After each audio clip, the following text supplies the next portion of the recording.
podcast here via Skype from the basement studio with Stan Dobosenski out of Minnesota. Stan, welcome to the show. How are you doing tonight?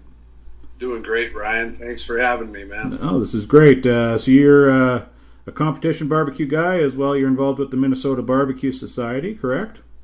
Yep, that's correct. Okay, well let's... we are Team Rub My Rack. Rub My Rack, all right. So let's kind of start with your background. What's your background? How'd you get into the barbecue thing? Our background started like this. Years before I was married, my girlfriend at the time, my wife now, Yeah. Tanya, worked at a daycare, and they stood up a pro barbecue event here in Brainerd. Her boss was the one that was organizing it, and he needed to recruit judges for barbecue for that event to be trained up. So what we did is, he told her she was going to be a judge, Yep. and then he asked me if I wanted to be too. And I'm like, heck yeah, you want to teach me how to eat barbecue? I'm down for that. Sounds all right, yeah. Exactly. And this is back in, I think it was 2001, and it was an ABA contest. So the JCs in Brainerd stood up a pretty big contest, like $40,000 purse. Nice. Back then. Yeah, it brought a lot of people in. Yeah. Anyways, fast forward, we got trained in as certified barbecue judges. It was that, like I said, at Fast Eddie, and it was Dr. Barbecue was a pro cook. Okay. I remember that. Right. And at first I thought it was something to be taken. I wasn't taking it quite serious, but I learned real fast once they started teaching us and training us in and seeing who was all coming in, the investments that they had. This is some serious business. Yep. It's competition barbecue. Yep. So we became judges. We judged. Fast forward to Tanya and I taking a trip down south. We were in Dothan, Alabama. Okay. We were road tripping around the southeast for a family vacation.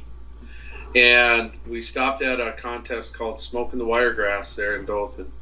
And there was a team that took us in on Saturday, Tanya and I and Zoe, and they had us hang out with them on Saturday all through their turn-ins, which was, now in hindsight, that was a really cool opportunity. No kidding, yeah.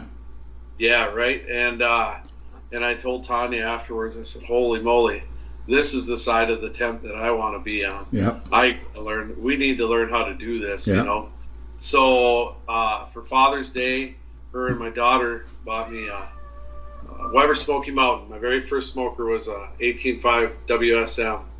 And I bought Dr. Barbecue's Big Time Barbecue Cookbook, my very first barbecue cookbook. And I jammed through that thing, cooking all winter long and stuff. We're trying it. And then I think it was 2013, that Brainerd contest that we originally started at, which Right. had faded off, it came back and it was sanctioned. I said, holy cow, if we're going to try this, let's get to it. It's only Yep. 15 minutes away from home. Yeah, perfect. So we did that. Yeah, and the rest was history, right? So Yep.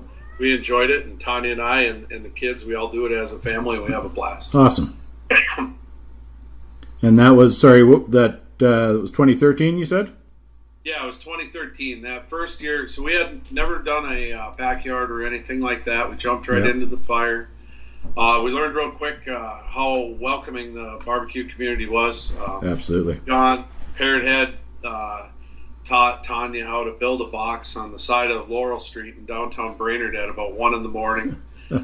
There's other folks too, like My Ass is Smoking and Gary, and also Gary Harding, some other pro cooks that have been around the scene in Minnesota for a while. Yep. They really gave us some insight and got us clueless rookies at least half a clue. We Yeah. got one call in chicken at that event. We were hooked. Right? That's, yeah. I've joked that I think they must somehow know who the rookie cooks are, and they give them a call that first cook just to hook them in, right? I think you're right. I think you're dead on with that. There's something to that. Something to it, sure. yeah. Awesome. So that's back in 2013, and then your involvement with the Minnesota BBQ Society. Talk about that. You're current president, you said? Correct. As I was getting started in this hobby, I was like a vacuum cleaner. I wanted to be involved in all things that had barbecue tied to them. You join the KCBS, you subscribe to whatever papers you can find. Yeah. Lo and behold, I'm like, hey, there's a Minnesota BBQ Society. Heck yeah, I want to join that. Mm-hmm. And then they had a nice little organization down there, but yet, it's like, gosh, hey, maybe we could see like a little better website, a little better whatever out of the society. Mm-hmm. Not knocking on what they were then by any stretch, but I thought, I want to be involved in this. Threw my bio into the mix for an election, and luckily enough, they got me in there. Yep. The rest is history. So it's a real pleasure and a privilege to be able to represent the people of Minnesota in the BBQ Society. It really is an honor to be able to do that for them, and I work with a great group of fellow board members too, man. Awesome. They all have their heart in it. I think, anytime people like that are involved in barbecue, they're not doing it for the money or the fame or anything, right? It is because it's a passion, right? Agreed. Yeah. Totally. So how long have you been president of the society there? Oh, what is this? I think I'm in my second year of it. Okay. Yeah. Yeah. Mm-hmm. Yeah. So awesome. Yeah. So talk a little bit about what's going on with barbecue in Minnesota. Unlike some parts of the country, you're only part of the year, I would think, you got stuff going on, right? So. True. On the Barbecue Society front, like the busy season for us, for the board and the volunteer members, is during the off season, so to speak. Right. Yep. We just had a meeting on Tuesday evening, and the banquet preparations, the February banquet preparations, are in full swing. The spring training, John Sharkblade champions the spring training efforts, and that curriculum is getting pulled together for that's kind of our flagship event, right. for training and so on down at the U of M. Minnesota in May, planning is definitely in full swing. Tanya and I are organizers of that event this year, and we're looking forward to building off of what we had last year. Barbecue scene here in Minnesota, we have we've got some solid contests down here.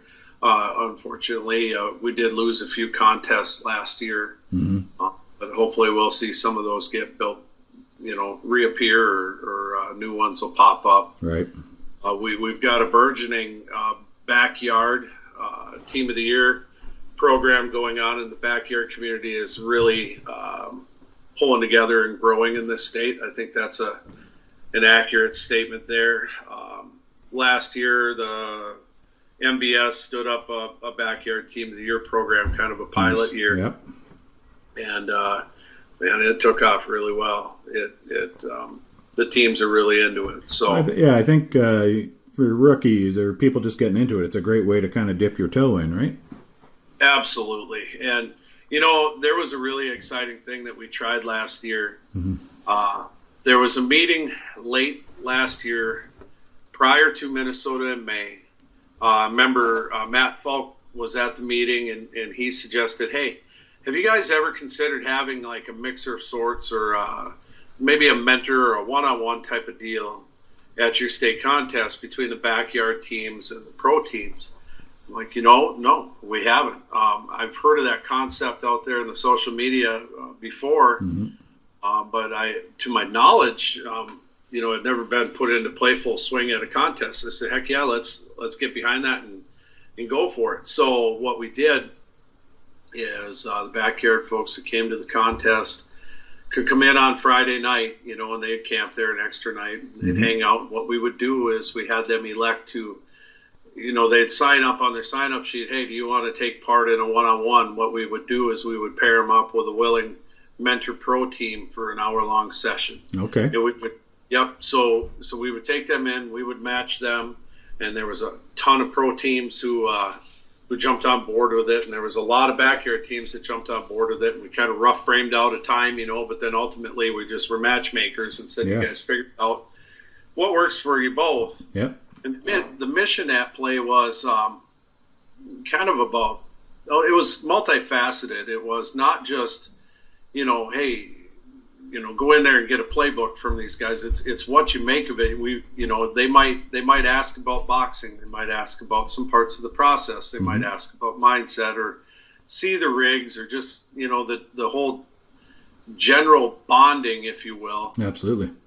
Yeah, and because, I remember how it was when we first went to a contest.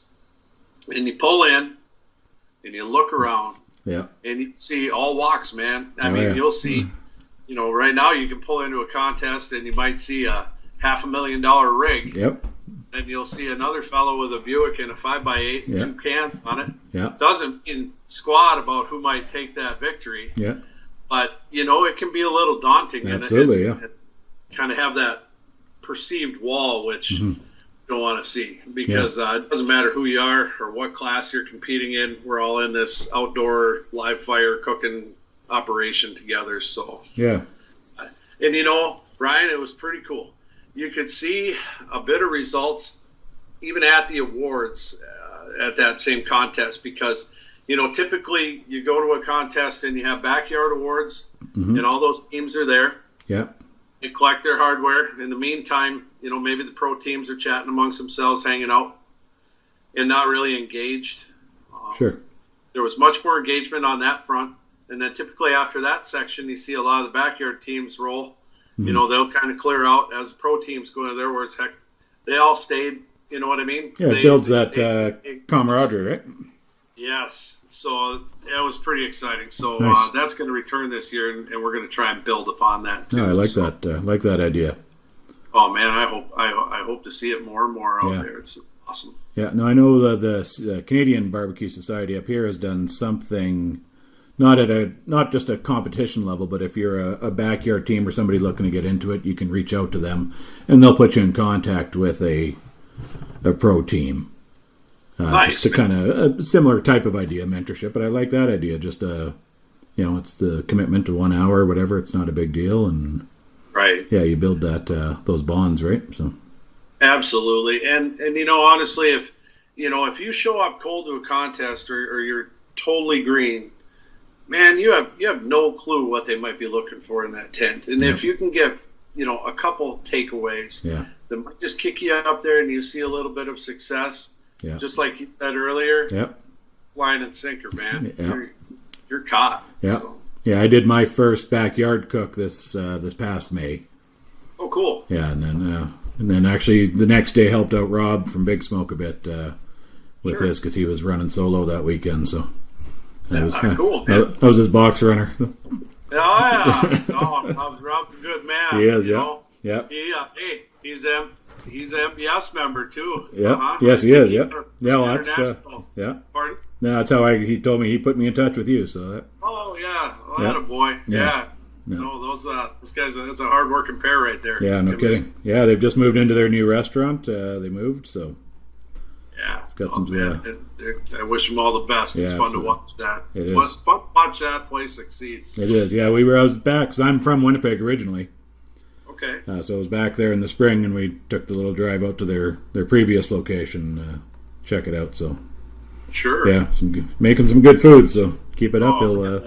Philly pizza is to die for. I was telling them the other day. I was looking at their pizza online. You deliver to Calgary. Yeah. No kidding. Yeah. And while you're at it, ship a case down to northern Minnesota. There you go. Yeah.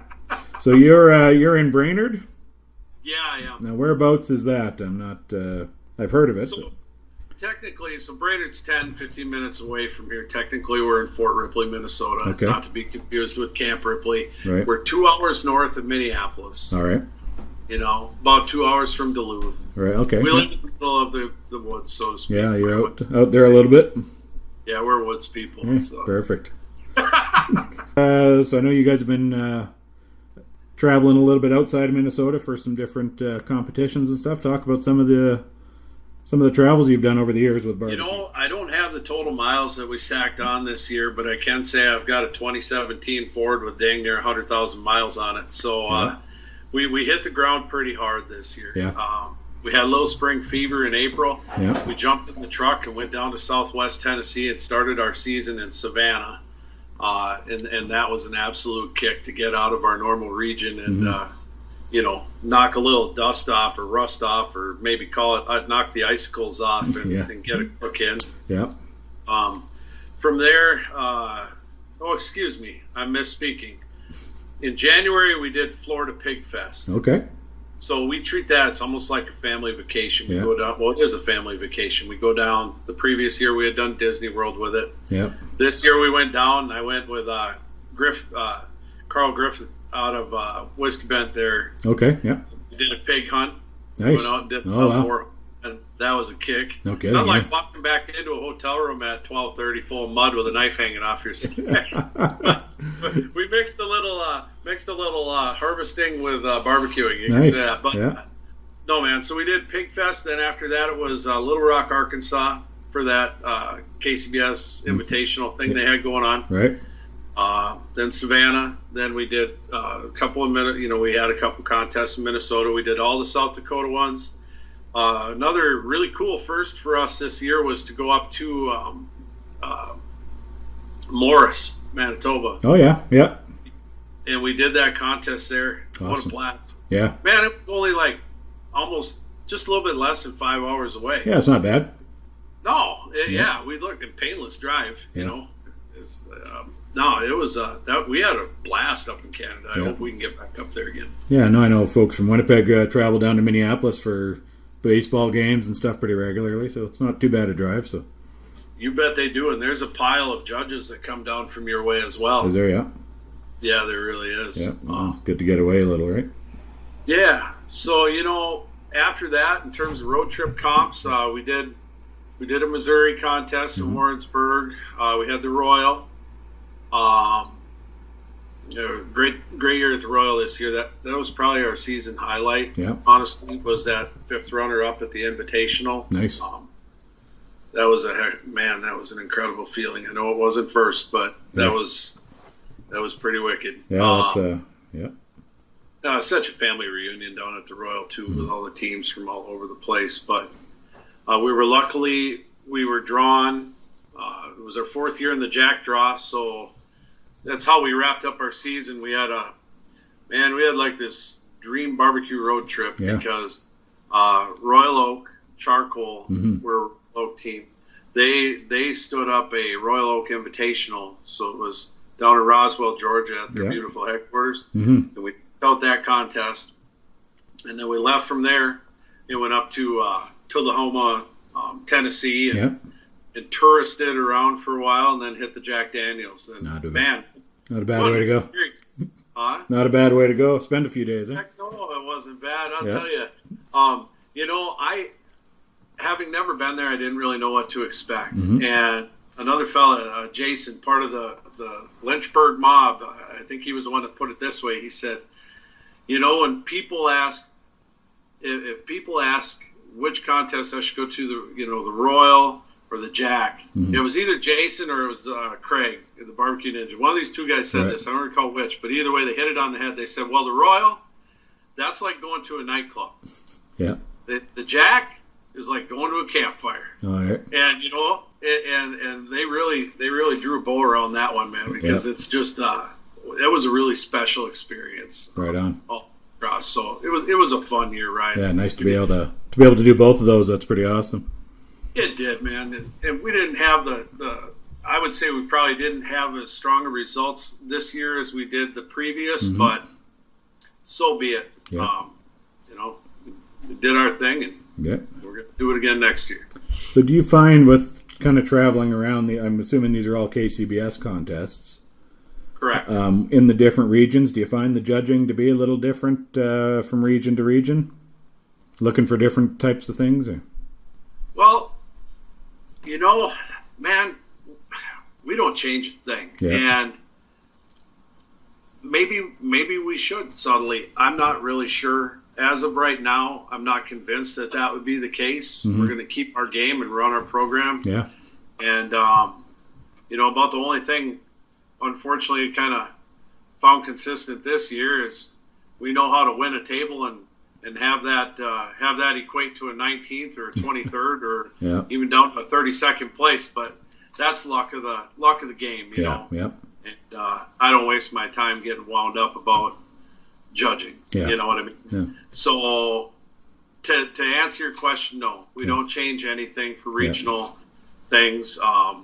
We definitely had some of our categories that didn't score as well well outside of our region as they do at home. Right. So you do notice a little bit, but whether that's, Yeah, exactly. Yeah. I would think if we had a handful more under our belt in some of those regions, maybe I could draw a more educated conclusion by looking at the sheets and so on. Yeah, that makes sense. And definitely taking neighbor cooks up on their samples and looking at their scores after. Yeah, see what they're doing, right? Yeah. So kind of in your region, I know I've talked with Zach Bauer out of South Dakota with Holy Smokes. You see a fair bit of the teams in that region traveling around to the different... We do. We see, I would say the Midwestern barbecue scene is a pretty good rotation. Pretty strong, we see Iowa, South Dakota, the North Dakota, we see Wisconsin over here, Minnesota, and we all kind of travel. I think, I'm biased, and Canada too, with Rob coming down and hitting contests best he can. And that's a long ways for him to come. But Midwest barbecue, bias or not, we got some amazing talent up here. You look at maybe the Royal results or whatever. I don't know if anybody's done like a analysis of scores, but when people think you got to be from the South to cook good competition barbecue, hell no, absolutely not. So I'm not taking anything away from those folks. I'm just saying any stereotype in place that a Yankee can't cook good barbecue under that tent. Get it. Yeah, that makes sense. It's all if you got the processes down and the flavors, it doesn't matter where you're from, right? So. Yeah, I think so. Awesome. So what support? You mentioned your wife and the kids get involved. I saw online your kids were doing some of the kids cooks and stuff. Yeah, they do. I guess to boil it down, first off, like back to Tanya and I, we totally are in that pit. Probably an equal amount of time. I'm pretty spoiled, Brian. I get up, I fire up the pit, I put the bigs on, get things rolling. When the briskets hit a few of the important steps, I go back to bed. Nice. She gets up, she throws sticks, she parts out the pork. I wake up when it's time to season the ribs or whatever, just for an example. I said, if we execute our timeline as designed, I typically end up with more sleep at night than I do on a work night, right? No, so that's not bad, So no, she's crucial. And then she also does the rub sauces. She's the principal box designer, so to speak. And we really make an awesome team. Dude, awesome. It's a blast. To the kids, they do kids cues. They really enjoy it. We don't force them to do it. I ask them, hey, you want to do this? Yes. All right. And then it's pretty cute. They'll be all staged up in the camper area, the trailer there the night before or the morning of, and they draw little cue cards. They call them maps, especially the two youngest, Gemma and Maisie's 7 and 6 years old. And so it'll be a picture of whatever they're going to grab, and then there'll be a little picture of a shaker, and it's step by step, because then that way they fill up their little tray of all their stuff, and they go up there, and we don't touch them. I mean, if we have to cut something, we'll cut something. If we have to touch something hot, we'll touch it. But other than that, baby, you are on your own. Nice. So it's hopefully teaching them that preparation can, a little bit of life lesson happen in there. Preparation should lead to results. But if things don't go your way, you better learn how to lose well. And if things do go your way, you better be gracious and practice good sportsmanship. So outstanding. Some definitely some life lessons there. Outside of your family, any support sponsors? You mentioned Royal Oak. Anyone else you want to give a plug to? Sure. Iron Fire Ironworks, that would be the primary. It's actually my own business. It's a family business of ornamental and structural steelwork. Compart Family Farms is our pork partner. Can't say enough. They're a multi-generational farm out of Nicollet, Minnesota. If you haven't seen or tried Compart pork product, you're missing out. You owe it to yourself. Just try it. I've had some with Rob there, so yeah. Oh yeah, man. I mean, they live ultrasound their sires for fat content. Wow. Weekly. I mean, these guys are on it. Yeah. It's a beautiful product. Yeah. Royal Oak charcoal, absolutely. We've been using Royal Oak charcoal for years. Traeger grills. We have a Traeger out on our sidewalk that gets used at least 5 times a week, Nice. if not more. Yeah. And that goes all the way back to before we started competing as well. Yeah. Head country sauces, they're an anchor ingredient in our game. And then American Outdoor Barbecue and more. Chad Stevens, another family business over there in Indiana. Those guys are just they're studs out there. If you need it, they have it. They get it to you fast. Our I don't know what you want to call it, our partner family or our brand family. It's really important to us that they are like a family to us. It's a relationship. It's not a I want you to send me something free. That's cheesy. You know, you got to use everything, believe everything that you're saying and doing. Otherwise, you're a poser, right? Yep. So, big thanks to them. Awesome. Crucial. This hobby is certainly, I can tell people that old trailer, that's like a bass boat in there, you know, in the parking lot for us. Yeah. There is really no other hobby. Yeah. You know, it is what it is. And with those partnerships, it really helps things, and we owe them a debt of gratitude. So awesome. I'll make sure to put all their links in the notes here. What do you cook on for competition? Right now we cook on a Traeger. Yep. Ironwood is the chicken cooker. Okay. And then we make the switch from an old hickory CTO, which we used for many, many years. But I wanted to have a stick burner. So Jay Craig builds an Outlaw smoker. Yep. Outlaw smoker is what I have. I have a 28-inch. My God, I love that thing. I wish I would have changed to it, a year ago. It was funny. I want to tell you a quick story about that Outlaw. So Jay's a fabricator. Mm-hmm. There's a lot of beautiful stick burners on the market. Yep. And I don't do pit wars. But I'm a fabricator. He's a fabricator. I'm looking at these different pits. Mm-hmm. I know what I want. I'm picky. Stupid picky about my metalwork things, right? Sure. And I'm like, okay, I can tell by fabrication this. All right, that's a win right there. Now, can I find somebody to build me something just how I want it, right? Yep. So, man, I pick up the phone, and he just slid right through the process, man. Him and I, that first conversation, we're speaking the same language, and Jay and his wife they're good people. Yep. Like I said, I'm seriously friends with everybody that we do business with because they're just solid. Yep. And that pit's an animal. Yeah. I was waiting. We were going to wait. We're going to wait and do a test cook at home. Mm-hmm. Yeah, we're going to do a full test cook before we put this pit on and compete on it. Yeah. And time's going by. Yeah. Right? So finally, Tanya cooked a pork butt on Memorial Day. I had cooked a pork loin about 2 weeks earlier. And I said, you know what? Heck with this. I drove home. We had a contest in Huron, South Dakota that coming weekend. I drove home on Monday. I fired up the skid steer. I plucked the CTO off the back. Mm-hmm. We put the hybrid on the back of that thing, and we rolled that contest. And we third place at Huron with that thing. Nice. I'm like, I'll take it. What was I waiting for? Yeah, no kidding. That runs on rails. The thing's a stud. Yeah, no, I got to see Rob's in action up here in Cremona back in the spring. Yeah, it's a nice rig for sure. Dude, it's like a Ferrari, man. Yep. It's just, one little move like that, whoop, instant response. Yeah, it's insane. Awesome. It's a high quality pit. Awesome. You kind of touched on it. I was going to ask what you do when you're not cooking. So the Ironwork. Yes, sir. Yeah, it's a family business. I do everything from spiral staircases, driveway gates, ornamental ironwork, nice. Right down to forging type ironwork at times, to structural steel. It might be guardrails for, McDonald's restaurant or rooftop ladders or I-beams and columns, things like that. We kind of mix it up. We're a small outfit. Mm-hmm.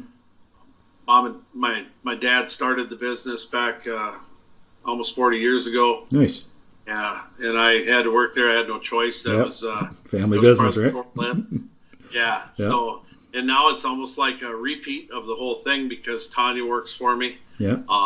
my dad, he's 78. He's got fantastic health. Well, my mom does too. He's still in there. Nice. Probably 3 days a week. It's awesome to be able to work with family like that. Yeah, I that's dig great. it. One non-family member that works for us. So right on. he does it too. Yeah, excellent. Where can folks find you? Social media for your team links and. Yep, our website is rubmyrack.com, and from there, all of our socials are linked. All right. We are on Facebook, we are on Instagram, we are on Twitter, and we have a YouTube channel. Okay. I'm hopefully this winter I can continue to populate the YouTube channel. What we started doing was putting together like what's it called, a video blog. Yeah. Yep. From time to time of the contest travels and kind of the tales of the trail of the Rub My Rack family circus, right? Yeah. So, that's awesome. Yeah, man. It's fun. Perfect. So last question for you, Stan. It's dinner time. What's going on the grill or the smoker? What's your go-to? Okay, I would say chicken. I'm a chicken guy and a pork guy. Yeah. Chicken and pork, and maybe knock a steak every maybe once a week, maybe once every 2 weeks. But yeah, the standard around here, of course, we're feeding 5, right? Yeah. So pork loins. I love the pork chops, but chicken. I'm a chicken head, right? Yeah. All right. Yeah, nothing wrong with that, man. Well, Stan, glad we were finally able to connect and get this done, and I appreciate it. Yeah, man, it was a pleasure. I really appreciate you extending the invite to have me on. Love to hear what's happening kind of outside our little neck of the woods here. So. Well, man, I hope to see more. I really encourage Canadian teams within range to come on across that border. Come on down and see us, man. We welcome. I don't care if you're from Minnesota or where you're from, right? Yeah. You guys get your tails down here and get cooking. Well, we'll get the word out. That's great, Stan. Thanks so much. Appreciate it. Have a great evening. We'll catch up with you soon. You too, Ryan. Take care.